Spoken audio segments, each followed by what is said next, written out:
ഉറങ്ങാൻ പോകുന്ന പോലെ. നൈറ്റ് ഡ്രസ് ഒക്കെ അതെ ഇല്ല അവനെ കണ്ടെന്ന് ഉറങ്ങാൻ തോന്നുന്നില്ല. നൈറ്റ് ഡ്രസ് ആണോ? ഈ ഡ്രസ്സ് കണ്ടിട്ട് ചില അമേരിക്കൻ പറയാൻ പാടില്ല എന്നാലും ഈ ജയിലിലൊക്കെ ഉണ്ടല്ലോ. അയ്യോ ഞാനൊക്കെ ഉറങ്ങുമ്പോഴാ ഇതില് ഓ പറഞ്ഞ പോലെ ക്യാരക്ടർ കാലക്കി. അപ്പൊ ഞാൻ ഊഹിക്കട്ടെ പാട്ട് പാതിരാമഴ അല്ല അല്ല കളഭം ചാർത്തും. പാതിരാമഴ എനിക്ക് പുതുമഴയായാണ് ഞാൻ വിചാരിച്ചത്. ഒരു മെന്റൽ ഹോസ്പിറ്റലിന്റെ ആംബിയൻസിലുള്ള പാട്ടതല്ലേ പുതുമഴയായി. പക്ഷെ ഇതേ കളഭം ചാർത്തും അങ്ങനെ താളവട്ടത്തിലല്ലേ? താളവട്ടം സുരകുടൻ ചേട്ടനല്ലേ പാടിയ? ഞാനാ പാടിയേ. ഞാനിപ്പോ ആലോചിക്കായിരുന്നു പെട്ടെന്ന് ആ സ്റ്റുഡിയോ ചെന്നൈയിലായിരുന്നു. ചെന്നൈയില്. അപ്പൊ ഇവിടെ ആരും അങ്ങനെ റെക്കോർഡ് ചെയ്യാറില്ല. ഈ കാസറ്റ്സ് ഒക്കെ റെക്കോർഡ് ചെയ്യാറില്ല. ഈ ഫിലിം റെക്കോർഡ് ചെയ്ത് അയ്യോ എന്തോ പോലെ ആയിപ്പോയി. ആ റെക്കോർഡ് കേട്ട് കഴിഞ്ഞാൽ അറിയാൻ ഒരു ക്വാളിറ്റി ഇല്ല. ആ റെക്കോർഡ് ഒന്ന് കേട്ട് നോക്കൂ. അല്ലേ മോൻ കേട്ടില്ലേ?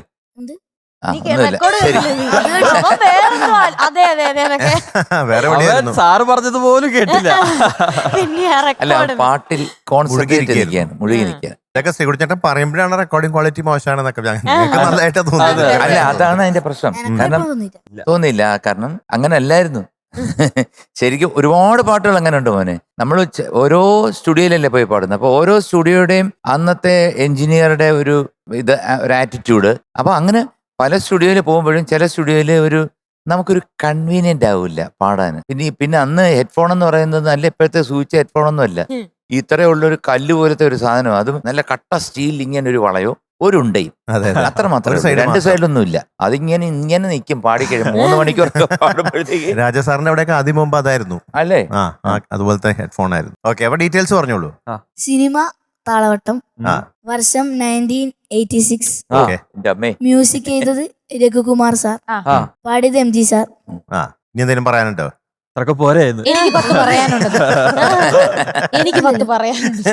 അങ്ങനെ പറഞ്ഞിരുന്നു അല്ലേ? ഞാൻ കേട്ടു. എനിക്ക് ഇവിടെ 1-2 പറയാനുണ്ടെന്ന് പറഞ്ഞോ. അങ്ങനെ ഏതെങ്കിലും ഫ്രണ്ടിനോട് പറഞ്ഞോ ഇല്ലയോ? എന്ത് എനിക്ക് 10 പറയാനുണ്ടെന്ന് ഇല്ലേ?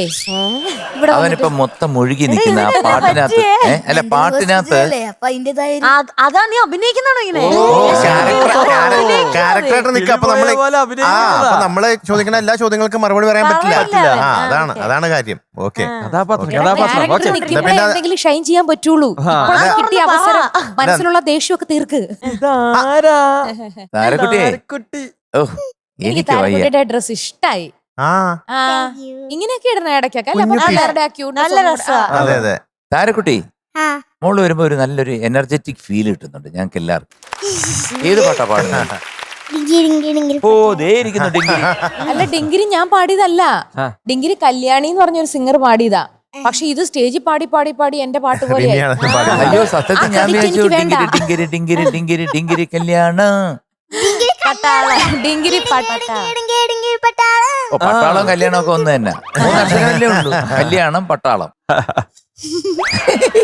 അപ്പൊ താരക്കുട്ടി അപ്പൊ ഓഡിയൻസ് ചോയ്സിലാണ് പാടാൻ വന്നിരിക്കുന്നത് അല്ലേ? ആർക്ക് വേണ്ടിയാ പാടുന്നേ? അതെ അതെ. ആർക്ക് വേണ്ടിയാ?